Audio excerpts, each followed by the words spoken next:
सारी खबरें शुभ नहीं होती, कुछ मंगल भी होती हैं, और जो न शुभ है न मंगल वो करती है सावधान। शुभ बताने, मंगल दिखाने और सावधान करने में हूं आपके साथ मिशा बाजवा चौधरी। प्रॉपर्टी में विरासत को लेकर सुप्रीम कोर्ट का एक बड़ा अहम फैसला आया है।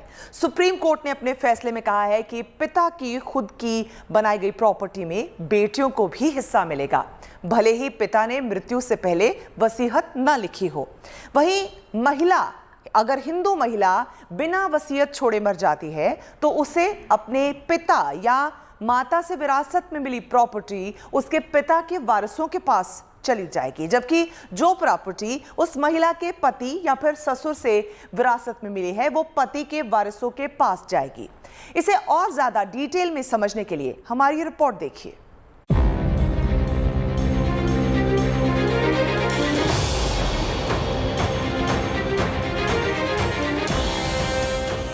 पिता की कमाई संपत्तियों में बेटियों को भी मिलेगा हिस्सा। पिता की संपत्ति पर चचेरे भाई बहनों से ज्यादा बेटी का अधिकार। सुप्रीम कोर्ट ने पिता की संपत्ति पर बेटों के बराबर ही बेटियों के अधिकार का दायरा अब और बढ़ा दिया है। कोर्ट ने गुरुवार को दिए अपने एक अहम फैसले के जरिए ये आदेश दिया। सुप्रीम कोर्ट के जस्टिस एस अब्दुल नजीर और कृष्ण मुरारी की बेंच ने यह फैसला सुनाया। जजेस ने कहा है कि जमीन जायदाद से जुड़े उत्तराधिकारी के 1956 से पहले के मामलों में भी बेटियों को बेटों के बराबर ही अधिकार होगा। कोर्ट ने यह भी कहा है कि अगर किसी जमीन जायदाद के मालिक की मृत्यु वसीयत लिखने से पहले हो गई है तो उसकी स्व अर्जित संपत्ति यानी खुद से कमाई हुई संपत्ति उत्तराधिकार के सिद्धांत के तहत उनकी संतानों को मिलेगी। कहने का मतलब ये है कि अगर किसी व्यक्ति ने पुश्तैनी संपत्ति के अलावा अपने से कोई संपत्ति बनाई है तो उस संपत्ति का मालिकाना हक उनके संतानों को ही होगा, यानी चाहे वो बेटा हो या बेटी।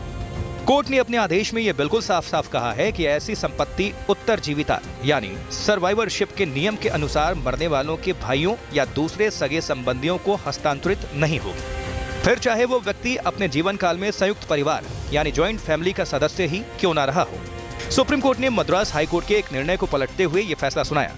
बिना वसीयत लिखे ही 1949 में स्वर्गवासी हुए मरप्पा गोंदर की जायदाद उनकी बेटी कुपाई अम्मल को सौंपने का कोर्ट ने आदेश दिया है। जो सोशल स्टेटस हमारी सोसाइटी में हिंदू महिलाओं को प्रॉपर्टी के विषय में नहीं था, वो आज उनको इस सुप्रीम कोर्ट के निर्णय द्वारा हासिल हो गया है। माननीय सुप्रीम कोर्ट ने ये स्पष्ट रूप से कहा है कि बेटियों का अधिकार पिता की संपत्ति में उतना ही है जितना बेटों का है, चाहे वो संपत्ति सेल्फ एक्वायर्ड हो या वो पार्टीशन में अब पिता को उसके पूर्वजों से प्राप्त हुई हो। जस्टिस कृष्ण मुरारी ने इस फैसले के साथ टिप्पणी की, हमारे तो प्राचीन ग्रंथों में भी महिलाओं को बराबर का उत्तराधिकारी माना गया है, चाहे स्मृतियां हों, टीकाएं हों या फिर अन्य ग्रंथ। उनमें तमाम ऐसे प्रसंग हैं जिनमें पत्नी, बेटी जैसी महिला उत्तराधिकारियों को मान्यता दी गई है। सुप्रीम कोर्ट से लेकर अन्य अदालतों के फैसलों में भी कई बार इसका उल्लेख है। जस्टिस मुरारी ने इसके साथ ही मिताक्षरा टीका का विशेष उल्लेख किया और कहा कि इसमें दी गई व्याख्याएं अचूक हैं। बता दें कि मिताक्षरा टीका संत ज्ञानेश्वरी ने लिखी है। याज्ञवल्क्य की स्मृति पर लिखी गई ये टीका जन्मना उत्तराधिकारी यानी इनहेरिटेंस बाय बर्थ के सिद्धांत की व्याख्या के लिए जानी जाती है। हिंदू उत्तराधिकार कानून 1956 में भी ज्यादातर कानूनी व्याख्याएं मिताक्षरा के आधार पर की गई। वसीयतनामे के बगैर मृत हुए हिंदू पिता की समस्त संपत्ति पर पुत्री का अधिकार होगा, चाहे वो पिता को विरासत में मिली हुई संपत्ति हो जिसमें 2005 के संशोधन के उपरांत जन्म लेते ही पुत्री का अधिकार कोपार सीनर की कैपेसिटी में पुत्र की भांति हो जाता है, अथवा उसकी स्वर्जित संपत्ति। अब पुत्री मायके हक के साथ जाएगी, अपने निजी घर और संपत्ति की स्वामिनी के रूप में जाएगी, ना कि अपने पुरुष रिश्तेदारों की कृपा पे। हालांकि इसी मिताक्षरा कानून में उत्तरजीविता की अवधारणा का भी जिक्र है, जो कहता है कि वारिस वही जो वंश बढ़ाए, यानी पुरुष का वारिस पुरुष ही होगा, क्योंकि बेटियां विवाह के बाद दूसरों के यहाँ यानी ससुराल चली जाती हैं। ऐसे में पिता की संपत्ति पर सिर्फ पुत्रों का ही अधिकार हो सकता है, पुत्रियों का नहीं। ये निर्णय इस वजह से ज्यादा महत्वपूर्ण है क्योंकि ये बेटियों को, हिंदू बेटियों को उतना ही अधिकार देता है जितना कि बेटों को देता है। सामान्य रूप से ये फैसला आज के हिसाब से इसलिए भी महत्वपूर्ण है क्योंकि इसमें यह भी कहा गया है कि मिताक्षरा स्कूल ऑफ थॉट में जो बराबरी की बात कही गई है ये उसको भी लागू करता है। इसके साथ ही ये जानना बेहद जरूरी है कि भारत में 1956 में हिंदू उत्तराधिकार कानून लागू हुआ। इसमें पिता की स्व अर्जित संपत्ति में पुत्र पुत्री को बराबर का अधिकार है। हालांकि साल 2005 में इसमें संशोधन किया गया और इसके तहत संयुक्त परिवार में रह रहे पिता की संपत्ति में भी बेटे बेटियों के लिए बराबर का अधिकार सुनिश्चित किया गया। इसके बाद अगस्त 2020 में सुप्रीम कोर्ट ने बेटियों के अधिकार को और बढ़ा दिया। सुप्रीम कोर्ट ने साफ कहा है कि उसका यह आदेश उन बेटियों के लिए भी लागू होगा जिनके पिता की मृत्यु 1956 से पहले हो गई है।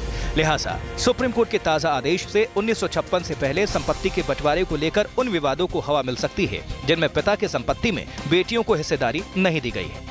हालांकि कोर्ट ने यह भी कहा है कि हिंदू उत्तराधिकार कानून 1956 के तहत अगर किसी हिंदू महिला की बिना वसीयतनामे के मौत हो जाती है तो उसे उत्तराधिकार में अपने माता पिता से मिली संपत्ति उसके माता पिता के उत्तराधिकारियों यानी मृतक महिला के भाई बहनों के पास चली जाएगी, जबकि पति या ससुर से प्राप्त संपत्ति उसके पति के उत्तराधिकारियों को मिलेगी। बता दें कि सुप्रीम कोर्ट ने अगस्त 2020 में आदेश दिया था कि पिता, दादा और परदादा की संपत्तियों में बेटियों को भी बेटों के बराबर ही उत्तराधिकार का अधिकार होगा।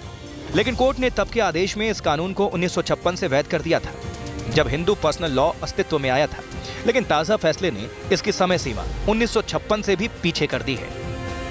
Bureau report, good news today. Corona के दौर ने बहुत कुछ बदल दिया है। कोरोना के चलते लोगों को कई तरह की मुश्किलों का सामना करना पड़ा है। यही वजह है कि लोगों के मिजाज में भी बदलाव आया है। जिस तरह से लोगों की नौकरी गई है और सैलरी कटी है, उसने नौकरी से लोगों का मोह भंग कर दिया है। सिर्फ हिंदुस्तान ही नहीं, विदेशों में भी ये हुआ है। कैसे? इस रिपोर्ट में देखिए।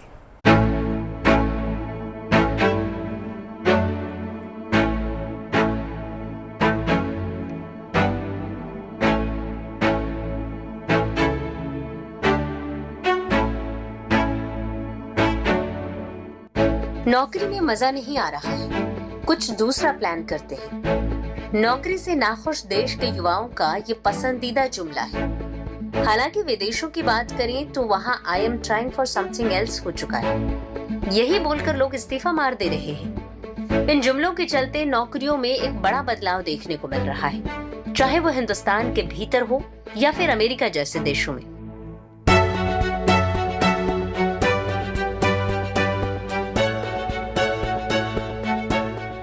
सबसे पहले बात अमेरिका की। अमेरिका में इन दिनों द ग्रेट रेजिग्नेशन का मौसम है, यानी नौकरी से नाखुश लोग काम छोड़ रहे हैं। ये संख्या मामूली नहीं है।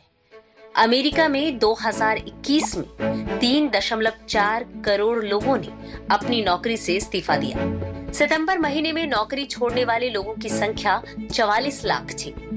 आर्थिक सहयोग और विकास संगठन से जुड़े देशों में 2 करोड़ लोगों ने नौकरी छोड़ी है।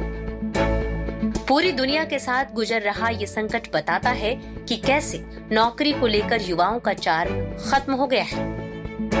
वियतनाम में कम सैलरी वाले गारमेंट वर्कर्स फैक्ट्रियों में नहीं लौटे। जर्मनी में 4 लाख स्किल्ड वर्कर्स के लिए अवसर मौजूद, लेकिन लोग नहीं मिल रहे। तस्वीर शीशे की तरह बिल्कुल साफ है।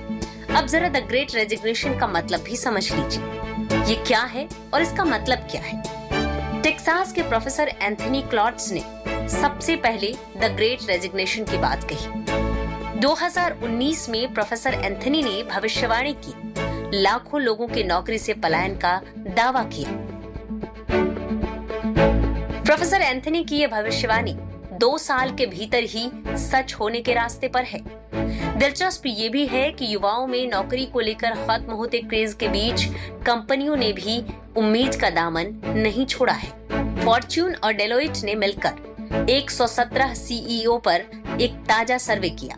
सर्वे के मुताबिक 73% सीईओ का मानना है कि स्किल्ड लेबर की कमी अगले 12 महीने में उनके बिजनेस को प्रभावित कर सकती है। 57% सीईओ का मानना है कि टैलेंट को आकर्षित करना और भर्ती करना उनके संस्थान की सबसे बड़ी चुनौती है। वहीं 51% का मानना है कि अच्छे लोगों को नौकरी में बनाए रखना उनके यहाँ सबसे बड़ी चुनौती है। मेरे हिसाब से कोई नुकसान तो है नहीं। केवल एक संकेत मिलता है इससे कि थोड़ा सा जिस तरह की पुरानी नौकरियां थी, अगर मैं अपने बचपन से पिछले 25-30 साल में देखूं तो पहले लोग केवल सरकारी नौकरियां देखते थे, उसके बाद केवल डेली जॉब्स में जाते थे जो कि प्राइवेट सेक्टर में, निजी क्षेत्र में थी। अब जो हो रहा है, पूरा जॉब मार्केट बदल रहा है, क्योंकि लोगों को स्व रोजगार प्राप्त करने की अवसर प्राप्त हो रहे हैं, तो लोग अपने अपने नए नए चीजें शुरू कर सकते हैं। यहाँ सवाल ये उठता है कि दुनिया का तो ठीक है, पर भारत में नौकरियों का क्या हाल है? क्या यहाँ भी वही हाल है? यहाँ द ग्रेट रेजिग्नेशन जैसे हालात तो नहीं है, लेकिन द ग्रेट रीशफल की बयार बह रही है। लोग अपनी नौकरी से संतुष्ट नहीं हैं और उसमें बदलाव की सोच रहे हैं। एक जॉब सोशल साइट ने अपने सर्वे में पाया कि 82% लोग अपनी नौकरी बदलना चाहते हैं। इसमें फ्रेशर्स से लेकर कंपनी के टॉप अधिकारी तक शामिल हैं। 23% कर्मचारी मनचाहे करियर में ग्रोथ के लिए बदलाव चाहते हैं। 28% जरूरत के मुताबिक सैलरी न पाने से नौकरी बदलना चाहते हैं। 30% खराब वर्क लाइफ बैलेंस न हो पाने की वजह से बदलाव चाहते हैं। इस बात से मैं सहमत हूं, क्योंकि शायद पहले जो समय था कि हर समय किसी के बॉस का फोन नहीं आ सकता था, या ईमेल्स पे आजकल एक्सपेक्टेशन लोगों की है कि 24 घंटे रहें ईमेल पे, पर शायद हम सबको अपने जीवन जीने के स्टाइल को बदलना पड़ेगा। हालांकि सैलरी बढ़ने, सराहना या पहचान मिलने, घरेलू जिंदगी और नौकरी से तालमेल बैठ जाने की सूरत में इस्तीफा न देने की बात भी इस सर्वे में मानी है। कोरोना के दौर में जिस तरह से लोगों की नौकरी गई, तनख्वाह आधी हुई, उसने लोगों का भरोसा कमजोर किया है। यही वजह है कि नौकरी के अलावा दूसरे विकल्पों की तरफ युवाओं ने देखना शुरू कर दिया है, फिर चाहे वो स्टार्टअप हो, सोशल मीडिया से कमाई का चस्का हो या फिर दूसरे छोटे बिजनेस। अच्छे लोगों को अच्छी नौकरी मिलती थी पहले भी, आज भी मिलती है, और उस नौकरी की वैल्यू और कीमत में कोई कमी नहीं हुई है। शायद बदलाव ये आया है कि जहां पर कन्वेंशनल तरीके से पहले होता था कि आपने 95% अगर नंबर नहीं आया तो कॉलेज में एडमिशन नहीं हुआ, IIT में नहीं गए तो कहीं पे अच्छी नौकरी नहीं मिल पाई। अब अगर व्यक्ति मेहनत करने को तैयार है, अगर नए आइडियाज लेकर के आगे बढ़ने को तैयार है, तो आदमी के पास विकल्प आ गए हैं अपने आप स्टार्टअप शुरू करने के लिए, अपने आप चीजें शुरू करने के लिए। बहरहाल इस देश ने मजदूरों के पलायन की भयावह तस्वीर देखी है। सवाल सिर्फ नौकरी का नहीं है, बल्कि सोशल सिक्योरिटी का भी है, जिसका भरोसा नौकरी नहीं जगा पाती है। यही वजह है कि भारत में नौकरी बदलने में देर नहीं लगाते हैं। Bureau report, good news today. Maharashtra और दिल्ली समेत कुछ महानगरों में पिछले कुछ दिनों से कोरोना के मामले कम हो रहे हैं। कोरोना की धीमी पड़ती रफ्तार को देखते हुए महाराष्ट्र सरकार ने 24 जनवरी से स्कूल्स को खोलने का फैसला किया है। 24 जनवरी से पहली कक्षा से 12वीं तक के स्कूल्स को खोला जाएगा। महाराष्ट्र सरकार ने यह फैसला कोविड टास्क फोर्स और पेरेंट्स की जो संघ हैं उनकी सहमति के बाद दिया है।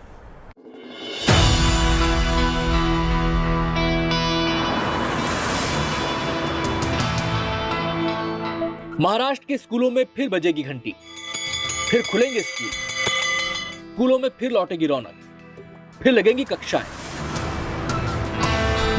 स्कूलों को दोबारा खोलने की तैयारी शुरू हुई।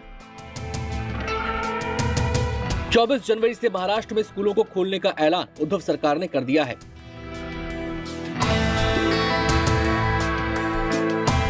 कक्षा पहली से 12वीं तक के सभी स्कूलों को खोला जाएगा। हालांकि सरकार ने साफ कर दिया है, जिन जिलों में कोरोना काबू में है वहीं पर स्कूल खोले जाएंगे। इसके साथ बच्चों के स्कूल जाने के लिए भी अभिभावकों की सहमति जरूरी होगी।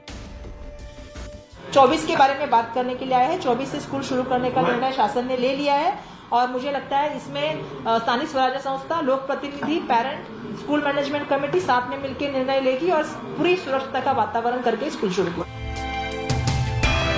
जनवरी की शुरुआत में ही ओमिक्रॉन वेरिएंट के खतरे के मद्देनजर स्कूलों को बंद कर दिया गया था। महाराष्ट्र में अब कई जिले ऐसे हैं जहां पर हालात तेजी से बदल रहे हैं। इन जिलों में नए केस मिलना भी कम हो गया है। लिहाजा उद्धव सरकार ने ऐसे जिलों के प्रशासन को स्कूल खोलने के निर्णय का अधिकार दिया है। एक प्रस्ताव आया था कि ये जो स्कूल का निर्णय है शुरू करने का, ये स्थानिक लेवल पे अधिकार दिया जाए, क्योंकि महाराष्ट्र में अलग अलग जगहों पे अलग अलग परिस्थितियां हैं। और ऐसे समय में ये फाइल हमने कल माननीय मुख्यमंत्री महोदय जी के पास भेजी थी, जिसको माननीय मुख्यमंत्री महोदय जी ने सम्मति दी है। और मंडे 24 से जो है वो स्कूल शुरू हो रहे हैं, 1 से 12वीं तक, और प्री प्राइमरी स्कूल का भी शुरू करने का निर्णय हमने लिया है। लेकिन ये निर्णय लेते वक्त हमने जैसा कहा था पहले भी कि पूरी तरह से SOPs का पालन किया जाएगा। जो प्रोटोकॉल कोविड-19 के माध्यम से दिए गए हैं उसका पूरी तरह से पालन किया जाएगा, और स्थानिक परिस्थिति को मॉनिटरिंग करके सबको कंसर्न लेके ही ये स्कूल शुरू करने का निर्णय वहां पे लिया जाएगा। उद्धव सरकार ने यह भी साफ कर दिया है कि स्कूल आने वाले सभी छात्रों को कोरोना नियमों का पालन करना होगा। मास्क, सैनिटाइजर और 2 गज की दूरी के नियम का कड़ाई से पालन करना होगा। साथ ही स्कूल स्टाफ को भी वैक्सीन की दोनों डोज लगी हों, ताकि स्कूलों में छात्रों को किसी भी परेशानी का सामना न करना पड़े। Bureau report, good news today. इस समय देश कोरोना की तीसरी लहर से गुजर रहा है, लेकिन अभी इसका पीक नहीं आया है। हालांकि मामले 3 लाख का आंकड़ा पार कर चुके हैं, लेकिन गनीमत यह है कि बढ़ते मामलों के बावजूद तीसरी ने दूसरी लहर जितना घातक असर नहीं दिखाया है। वहीं आंकड़े ये भी बताते हैं कि दूसरी लहर के मुकाबले तीसरी लहर में अस्पतालों में भर्ती होने वाले मरीजों की संख्या काफी कम है।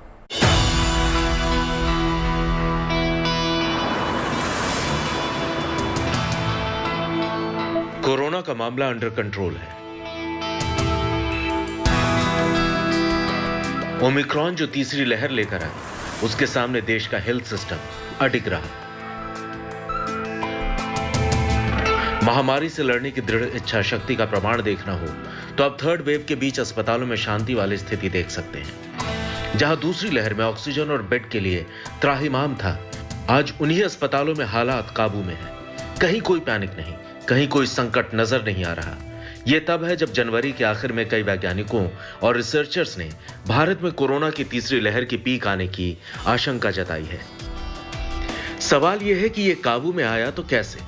इसके पीछे क्या सिर्फ सरकारी रणनीति की मुस्तैदी है, या आम जनता ने अब की बार मान लिया कि जन्नत नहीं जाना और जमीन पर रहना है तो कोरोना प्रोटोकॉल का पालन करना ही होगा? इन सवालों का जवाब केंद्रीय स्वास्थ्य मंत्रालय ने दिया है। अभी देश भर के अस्पतालों में भर्ती होने वाले मरीजों की संख्या महज 5 से 10% के बीच है। इसका मतलब यह है कि हर 100 संक्रमित मरीजों में से सिर्फ 5 से 10 लोगों को ही इलाज के लिए भर्ती होने की जरूरत पड़ रही है।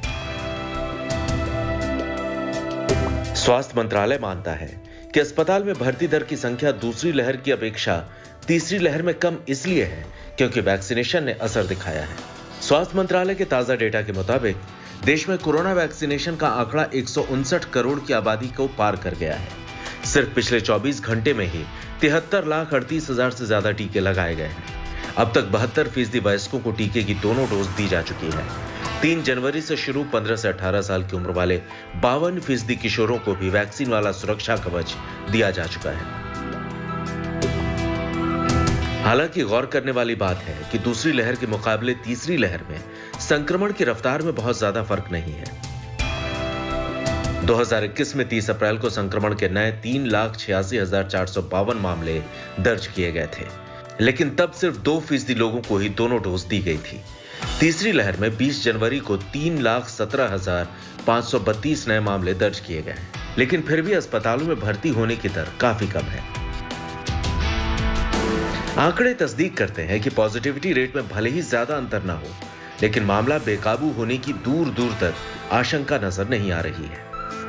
Bureau report, good news today. उम्मीद है आपका दिन शुभ रहा। कल की मंगल कामना के साथ आपको रहना है सावधान भी। अभी के लिए मैं मिशा बाजवा चौधरी आपकी शुभ रात्रि की कामना के साथ आपसे विदा लेती हूँ।